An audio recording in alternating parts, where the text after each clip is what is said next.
19th of July, there's a massive IT outage, not just in America, not just in Europe, not just in Asia, but all over the entire planet. 8.5 million Windows machines were impacted. And since then, they've said that actually that's only a subset of the system. Generally, stealing SANs is quite difficult. I've got to say, you can't exactly hang them on your back and saunter out of the data center, can you? It's not try and work out what the gap is between what people in the security world think, and we are the weirdos sometimes. That's good. Most of the time. It's like IT guys are weirdos and girls. IT guys and girls are weirdos. You guys are the weirdos of the IT people. You're assuming it works. I'm assuming it goes wrong. Yeah.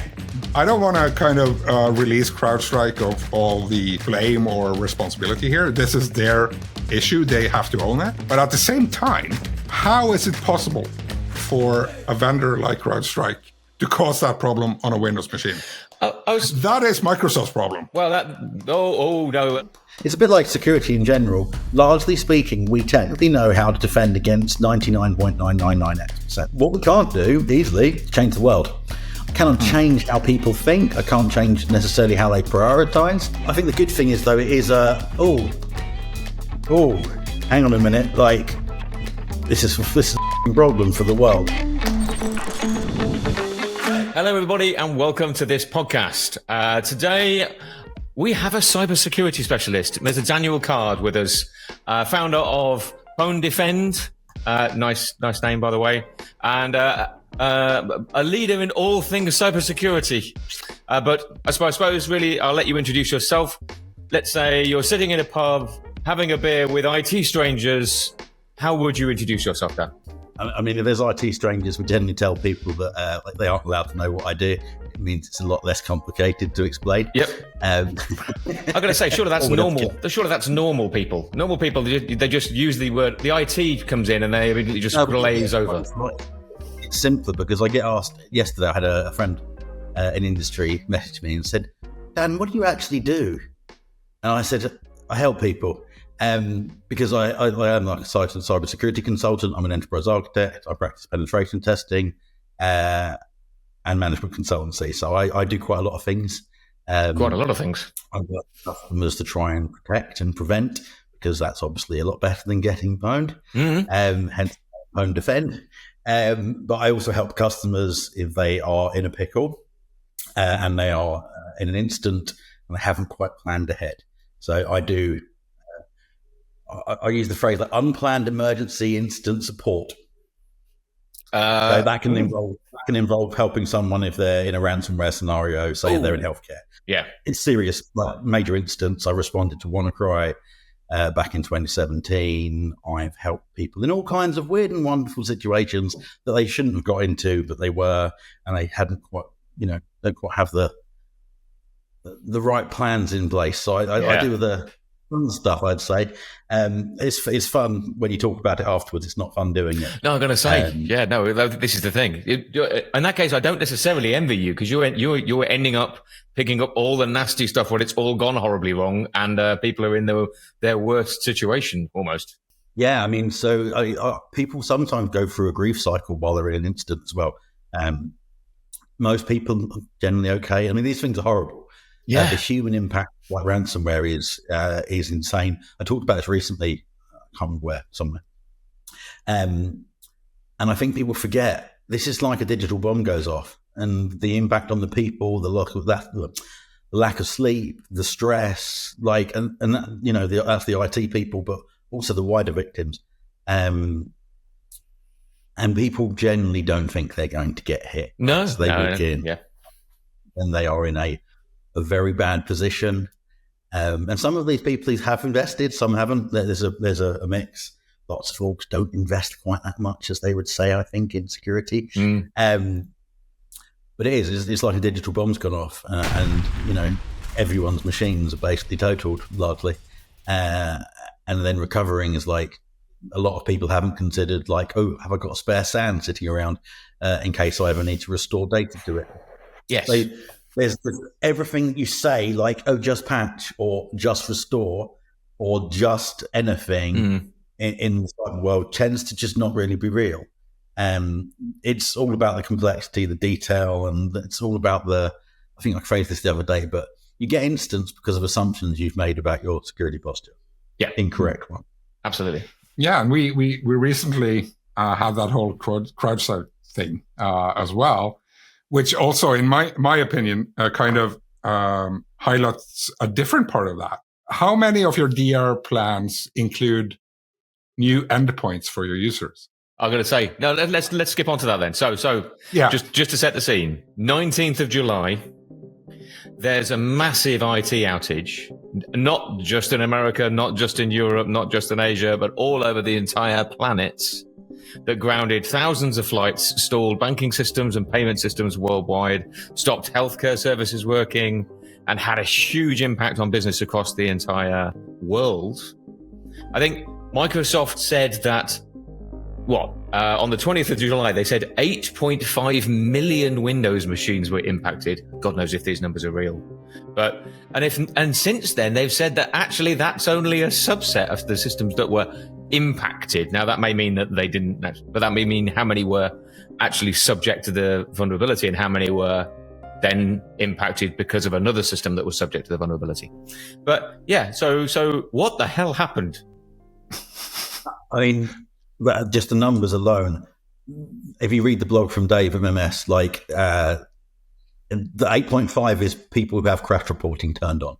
So you can guess how many don't have that turned on. Yeah. I would suggest it's quite a high percentage don't. Truth. And then, as you say, you've got the secondary impact. So like what happened is, and bear with me, I won't be able to remember the exact times, but like essentially an update was deployed to all CrowdStrike EDR customers globally at relatively breakneck speed. And this update caused a blue screen of death when a driver was loading, which means the machine reboots. And then BitLocker was saying you need to enter recovery code.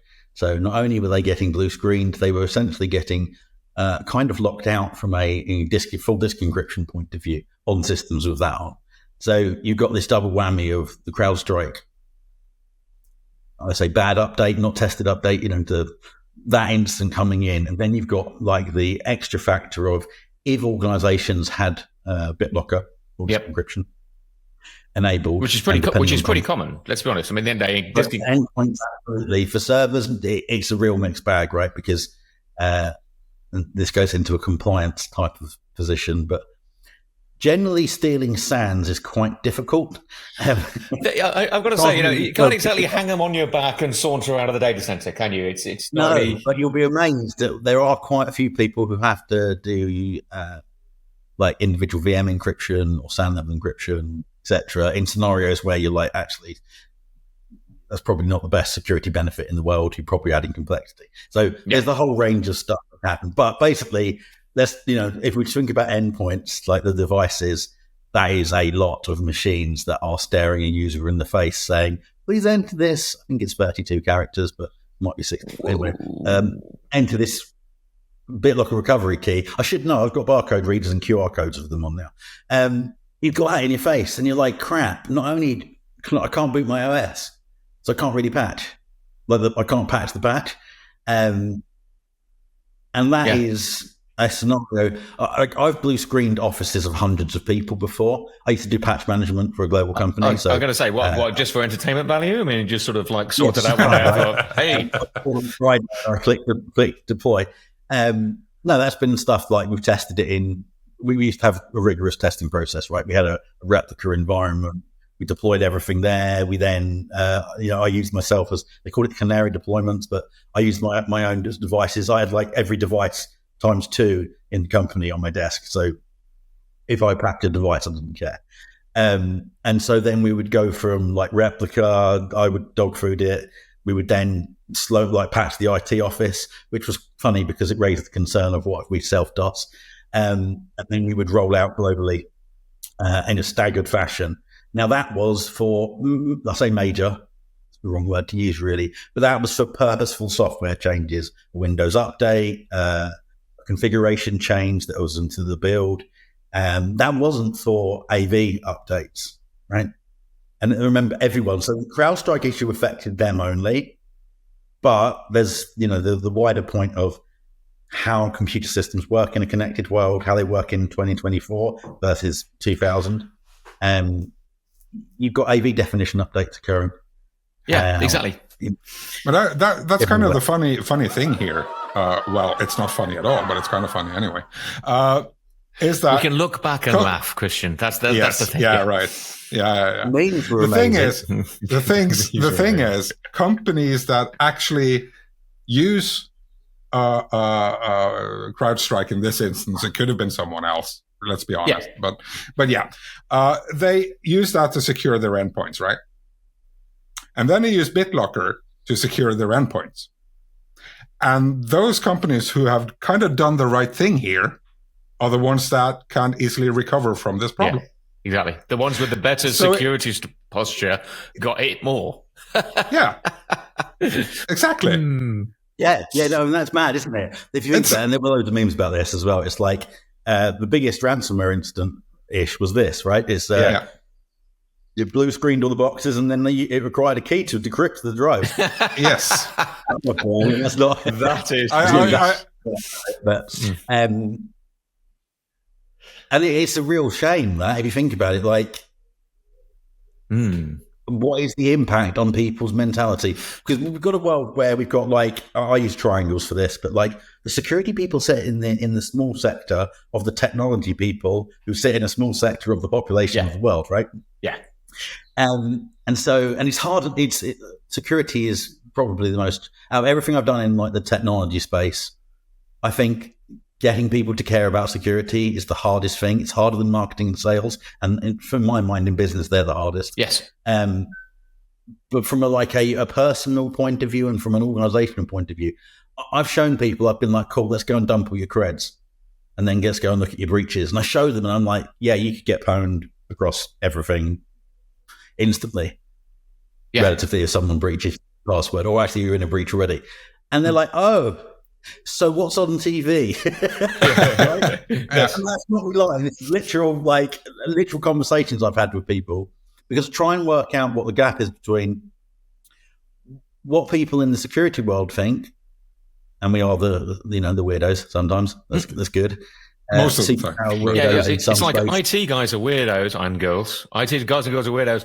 You guys are the weirdos of the IT people. Is that what you're saying? Guys and girls. There's a gif or something about the weirdos or something like that. But like it's a really interesting space from a human point of view.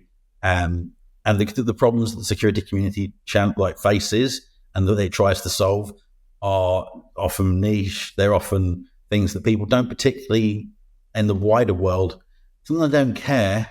They just care about other stuff more, I think, would be the better way. Exactly. Businesses tend to anyway. That's just the nature of the game. But one more thing here. So in reality, if this was an update, there were two things really here. If this was an update, was this even done by the security? This isn't even done by the security team. This is done by probably the sort of the standard IT team. They must have rolled this out. Or was this something that nobody was in charge of and was actually done by CrowdStrike without anybody else being able to see it happening?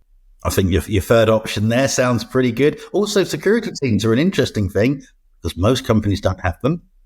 Yeah, it's only smaller business. We talk about it loads, right? In industry, we're like, get your security team to do this, and I'm like, there aren't any. You've got a 24-hour SOC, haven't you? That's the way it works. Like it's Joe. He's got a mobile phone. That sort of stuff.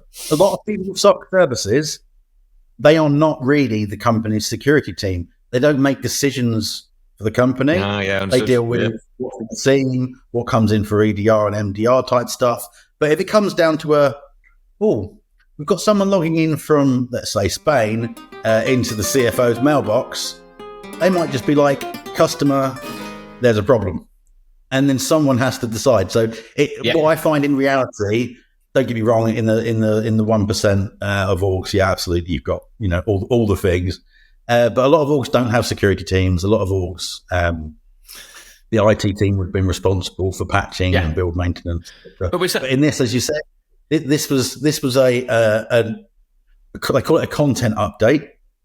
So it's like an AV, what sort of update? AV.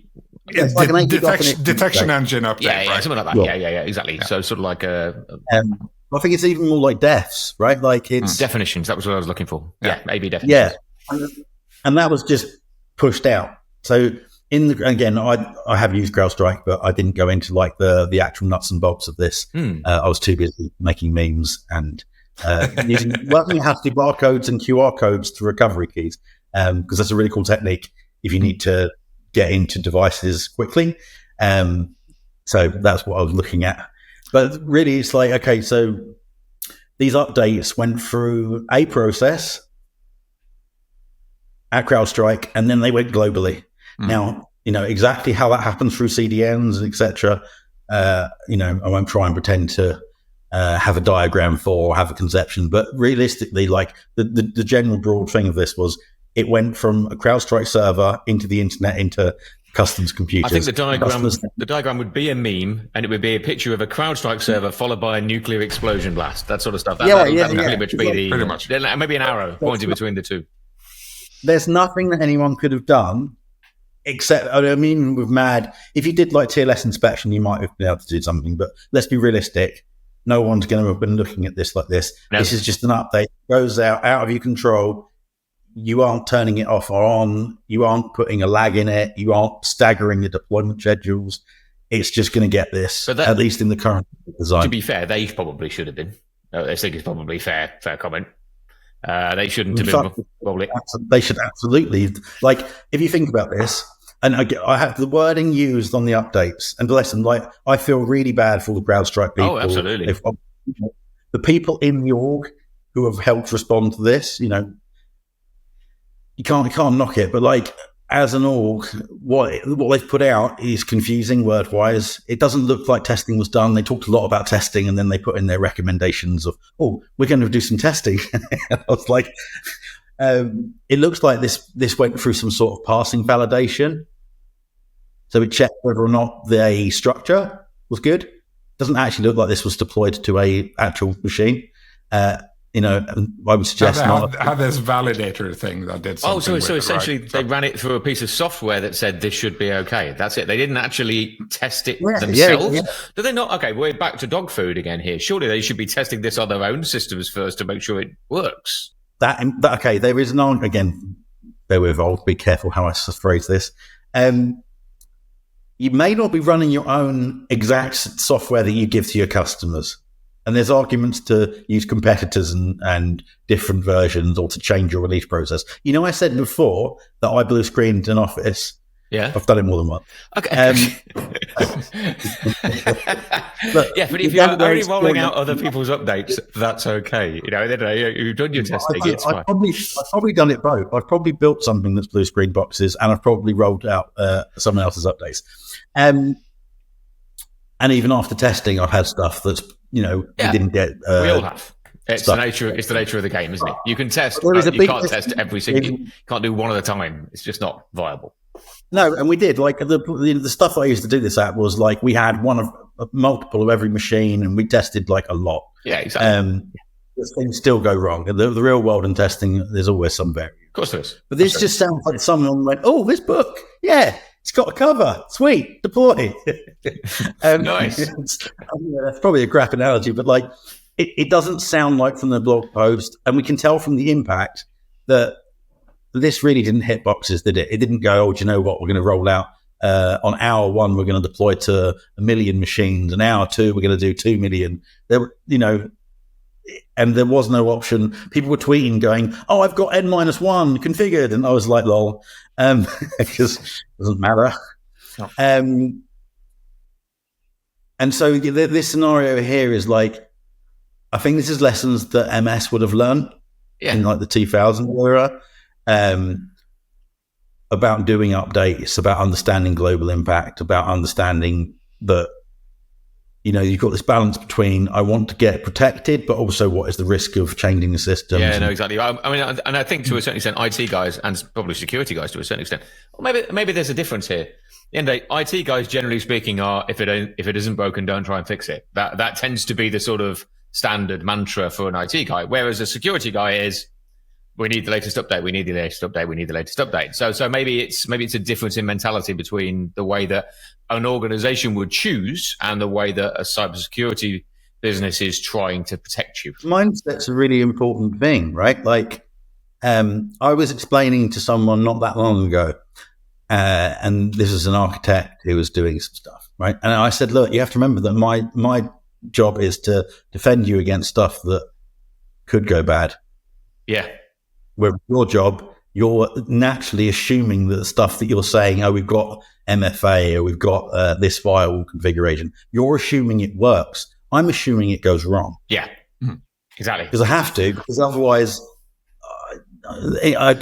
incidents would occur more than I want them to. Like, there is definitely and I've done both. I do both, right? So, like, it's not like I'm sitting here going, like, I don't know what I'm doing. I can go and deploy stuff. I come from a time when cybersecurity didn't exist because it was just part of IT. Yeah, no, ditto. I came from the 1850s, so yeah, it definitely didn't exist back then. So it's it's like one of those, I can't remember what they're called, one of those like slingshot things they throw at castles, right? Pretty much trebuchet. Yeah, trebuchet. Yeah, you gotta have a trebuchet. So yeah. Go on, Chris. The thing here again with the CrowdStrike thing here is, I think I read in that CrowdStrike blog post that the update was pulled about 78 minutes or something like that after it was released. So within 78 minutes, all of these millions of endpoints grabbed that update, installed it, and blue screen. Right? That's amazing. And then once that's pulled, it doesn't help. No. Because the damage is already done on the endpoints. And then you have to fix those.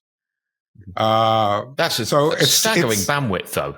Staggering throughput. It happens so quickly. And the thing is, those particular updates are designed to happen quickly because they're kind of, this is an ever-changing thing. Something new has happened. We see something new. We're going to patch or fix that or detect that process or detect that kind of behavior on an endpoint. We need to push it out before it becomes a problem. Yeah. And then that becomes the problem, which is probably a bigger problem than the issue they tried to fix with that patch. It just goes to prove that if somebody and we've seen it before, certainly with some other providers, where, there's a monitoring company that was quite effectively hit, and their own internal updating system introduced essentially not ransomware software, but certainly malicious software into their customers' environments without them knowing it. Yeah. That sort of stuff. It's happened. That also happened with the NotPetya thing as well, right? That was updates from an official source that were compromised and then spread all around the world because of that. I did. But we don't want to stop that because that's the whole point of having this external provider. Yeah, that's a problem, right? You want to operate kind of at the marketing phrase of speed of light or breakneck speed or whatever, because you want to be protected as fast as possible. Yeah. Then when that happens, the impact is huge. 0 days are 0 days for a reason, aren't they? Because they're instant. They're already there before you were patched. Yeah, that's one thing. And the other thing is, I don't want to kind of release CrowdStrike of all the blame or responsibility here. This is their issue. They have to own it. But at the same time, how is it possible for a vendor like CrowdStrike to cause that problem on a Windows machine? That is Microsoft's problem. Well, no. This is the thing. And I thought, this is exactly what I thought when this first happened, is the fact that, is this CrowdStrike? Or is this a combination of things that they couldn't have predicted? Because there's many other things going on here. At the end of the day, CrowdStrike may roll an update out, but that update might have clashed with another update rolled out by Windows that CrowdStrike either weren't aware of or hadn't installed into their systems yet. So it might be a situation whereby it impacts another piece of code that Microsoft have put in that then causes the blue screen. Is this definitely CrowdStrike and nobody else? Has that been validated? Because I bet Microsoft wouldn't admit any responsibility. What do you think, Dan? I mean, look, I've seen, like, literally online, the phrase I used was, the world's insane, I might go and do something else.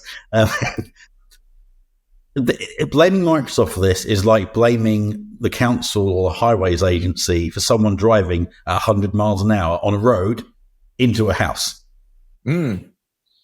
Right? Because, and if you look, Windows security architecture is a design choice that they've made. and it has been discussed previously about not allowing kernel access, etc. But let's just say this is 20 years I'll use, but let's say 20 years of sort of architectural reference. CrowdStrike clearly didn't test. So it's very difficult for me to be like, oh, I really wish that Microsoft, because someone might not test. Oh, no. No, that's not what. Because this happens. The conversations, it's whether or not it is the right model for the level of societal presence of the Windows OS. I think that's not a Microsoft question in its own. I think that's a society question. No. That's not what I'm not suggesting. I'm not in any way suggesting that Microsoft did this.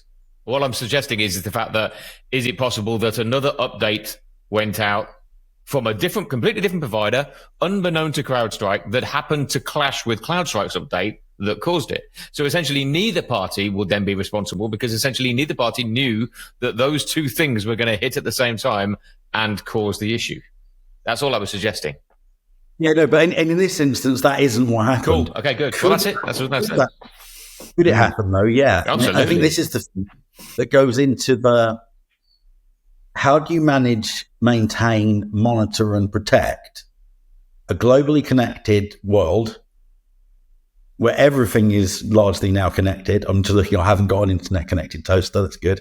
How do you do that? And again, I don't think this is a question that's for one. I think this is for many, right? This goes down to org, country, region.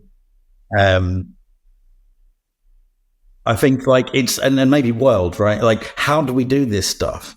And, like I said, without testing, it's just it's a massive face. I mean, it's a face palm that's wiped currently 40% of the stock price down, or something ridiculous like that. This has, out of all the things, so security people don't do this, because if you get breached, you're going to lose share value. I hardly ever see it. You see a little blip and it's yeah, cool, we're good. This, so far, the share price has been smashed massively. I can't think, and my memory is obviously not infinite, I can't think of a ransomware incident where it's been oh, do you know what? They got hit and their share price has been not like this. Yeah, exactly. So again, I think that comes back to the whole there's what went wrong, what enabled it to go wrong, and do we have the right societal resilience and architecture in place? Are there too many? And this is not an anti-Windows or a pro-Linux or any view. It's just, do we have too many eggs in baskets? If it was all in a Linux basket, we'd have the same problem. Yeah, we would. Might be slightly different. I think it's more about okay, well, have we actually got the resilience that we need? And I'm going to suggest, based on work and based on this incident, the answer's pretty obvious, isn't it? Yeah, I agree. And the key thing for me as well is this is more essentially front office systems that we're impacted rather than back office systems. Is that fair? Or have we got too many Windows back office systems? For example, the airlines went down, but I'm putting money on the fact that air traffic controls don't run on Windows, so they weren't affected. I would wager that the underlying architecture of many of the systems that they use for bookings do not run on Windows, so they weren't affected. However, anybody trying to actually check in couldn't, because they were running on Windows. So I'm wagering it's stuff like that. It's much of the architecture at the back end is probably not impacted by this. Our banks do not use Windows to look after our money. It's our healthcare services may well run Windows. Who knows? And probably quite old Windows. But let's not go there. So the question is this primarily front end systems that stopped people being able to access the back end systems that was the issue? And if that's the case, I'm going to throw that back there. I think people have got a warped view about what runs organizations. Yeah. Okay. There is a lot more Windows back-end stuff than people realize. And there's a lot more dependency. Most but there is businesses, I would completely agree. But I'd wager a very large organizations probably have specialist kit to run that organization. They're not running on Windows C. When you say specialist kit, it's not the 1940s. That's not an insulting point. That's if you go to a government. I'm not that right, old. No. Like if you go to, like historically, technology-wise, governments used to create technology and own that. Yeah. Right. That doesn't happen nowadays. This is all commodity stuff, right? There are obviously variances. There's a Windows 11 Gov build that got leaked recently, and that's a Chinese build, right? That's because the Chinese government want it in a certain way, or if there's whatever reason, but it's like stripped down. But like people use Windows. The Windows that we're using, I'm using a Mac actually.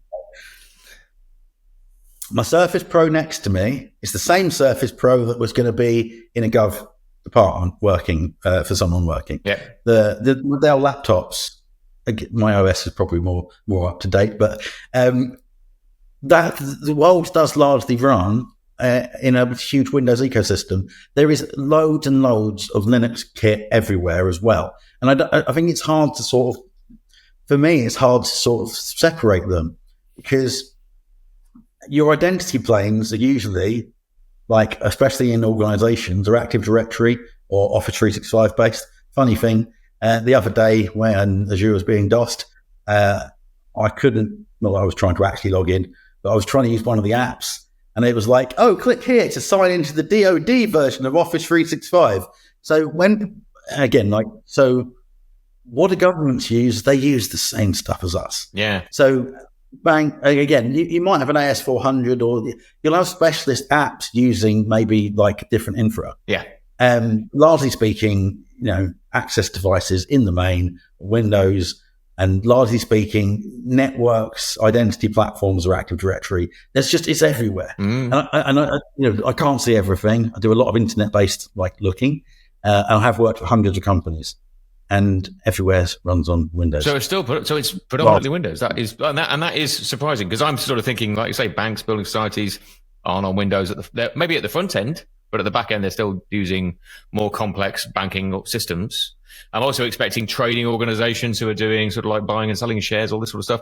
I'm expecting that not to be on Windows again, because it's probably too laggy. But yeah, well, I think it really depends, doesn't it, as well? So I've seen stuff like with messaging, right? FTP services running on a Windows box. So a bank might have a load of NIC servers doing some financial transactions, but actually to send it to someone else, they've got a Windows box with an FTP server and an FTP server. Yeah, exactly. The old Swift stuff, right? So I think, and this is why I'm trying to use my wording carefully, I just don't think I don't think there's this separation in terms of, you might have stacks that are Linux or Unix, and you might have Windows stuff, but I think actually it's all part of the same stuff that runs all. So everything is interdependable anyway. Yeah. Right. Absolutely. And that kind of it isn't that long ago. I think that was in June. CrowdStrike again, because that's the example. They had an outage on Red Hat with an update. So it happens there as well. It wasn't as widely reported. It wasn't as big of a problem, but it happens there as well. And that was kind of my point my point wasn't to try and blame Microsoft for this happening. My point was, perhaps this could be a wake-up call for both Microsoft and others as well, with regards to how it can lock down an operating system and ensure that products like CrowdStrike or other security products can't actually crash the operating system itself. It will happen, absolutely, and it's really hard to ensure that it doesn't.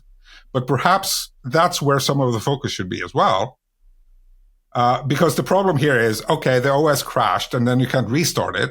That's a bigger problem than if they didn't have that kind of access to actually crash the operating system from the get-go. Yeah, it is really. I agree. I think it's really important to think about. It's difficult, isn't it? Like anti-cheat engines run at that level. You can put code into user land that crashes the kernel. There's the three laws. This is the bit I was trying to get to. There's the three laws of IT, aren't there? There's the hardware fails, software has bugs, and people make mistakes, or whatever order you want to put that in. Yeah.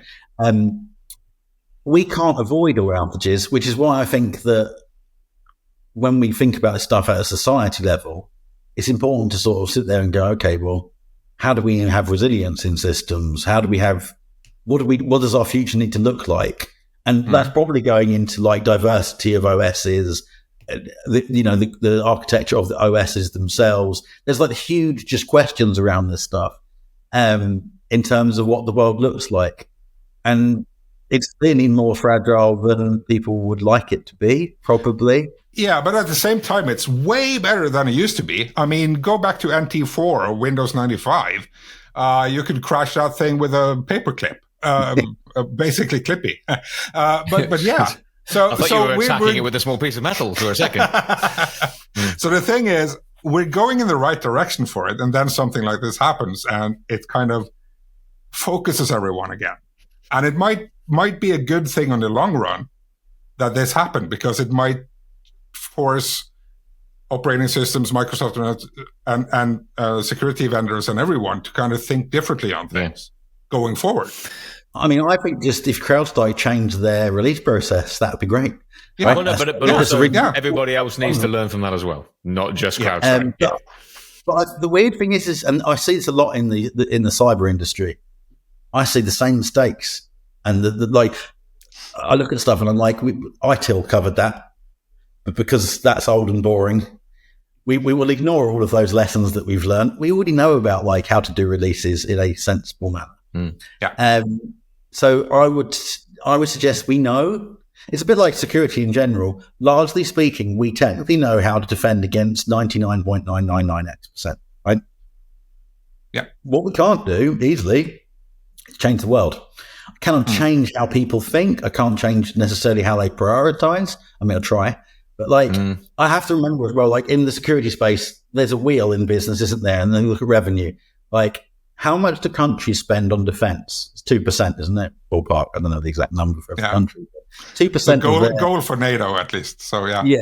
Let's go for 2% anyway, as a ballpark example. How much do organizations spend on a dedicated? I'd suggest most organizations don't dedicate any actual money to security as a broad stroke. It's only when you get up the upper echelons of size, scale, and requirement and regulation. So it's like, well, should we be doing that? Should people on board, should they not be thinking about, do you know what? I need to make sure that my stuff's okay. I need to be actually investing in this and investing in the people. Can't stress this enough. You can have all of the tools in the world. I think the expression is, a fool with a tool is still a fool. You've got to invest in people and security stuff, right? It comes from care. Yeah, it comes from looking with, I call it microscopes, in the sense you've got a really complex set of technology. One machine's complicated enough on its own, but let's say you've got all these machines everywhere. Our businesses and life is dependent upon all of these things working pretty much most of the time. And you've got to pick where you go and put your investments. And you've got to sit there going like, okay, well, we know it's competitive. You know, you've got marketing, finance, HR, legal, operations, R&D, you know, and then you've got somewhere down here, you've got to try and getting someone to go from, I would say, if you just say 0% going from zero dedicated, I'm going to invest in security, to anything is way harder than you'd think. Yeah, harder than buying another salesperson, isn't it? That's the long and the short of it. Yeah, and the hard bit as well is, people go, my IT team look after this. And I'm like, dude, we're doing an instant. They don't. And we have this in the managed services space. Sorry, everyone in MSP. Yeah, we are. But customers assume that their stuff is being looked after. And you go and look, and you're like, no, mate, that's not how it works. And that is not what's in the contract. And my view on the MSSP space a lot is sometimes the contracts they aren't fit for the purpose of society. And they're very skewed away from customer decision making, and I can understand why. Right? It's not a dig at the world; it's just the reality of saying, is that the right model? So I think the good thing about the CrowdStrike incident, although I think it wasn't a lesson that needed to be learned. I think we should have already learned it. But humanity's rapid change. I think the good thing is, though, it is hang on a minute, like this is problem for the world, isn't it? Actually, we've got remote code execution capabilities. Okay, this has been great conversation. Thank you very much, Dan, for going into this. And I'm sorry I'm stopping you short, but at the end of the day, there's a lot of stuff here I've learnt, apart from anything else. Thank you for that insight into Microsoft, apart from anything else, from a business perspective. But there's still loads to cover, and we haven't really talked about how businesses can deal with this moving forward. So what we'll do is we'll move that into the next podcast. So I'd just like to say thank you very much, Dan. Much appreciated. And thank you, Christian, for inviting Dan, apart from anything else, but B, also for joining in. Much appreciated. Thanks, guys.